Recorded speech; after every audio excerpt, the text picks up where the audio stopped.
تو اس لفظ کو پڑھتے رہیں اور اس سے بھاؤ تاؤ کرتے رہیں، اور دیکھنا بھی بہت ضروری ہوتا ہے۔ لفظ پڑھنے کے ساتھ ساتھ دیکھنا بھی بہت ضروری ہوتا ہے، کیونکہ جیسا کہ آپ سب کو ہی پتہ ہے کہ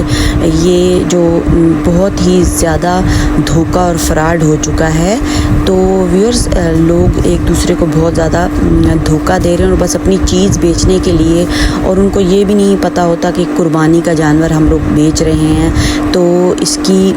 کیا جو ہے وہ افادیت ہے اور اس کا ہمیں کیا نقصان ہو سکتا ہے۔ بس صرف ایک پیسے کمانے کا ذریعہ جو لوگوں نے بنایا ہوا ہے، تو وہ صرف اس پہ فوکس کر رہے ہوتے ہیں، اور اپنا غلط جانور جو ہے بعض دفعہ وہ بیمار ہوتا ہے یا محتاج ہوتا ہے یا کوئی اس میں فالٹ ہوتا ہے جس کی یہ قربانی نہیں ہو سکتی، تو وہ ہمارے حوالے کر دیا جاتا ہے۔ اور اکثر لوگوں کو ایسا دھوکہ ہوا بھی ہوگا اس چیز کا کہ ایسا جانور آ گیا ہوگا اور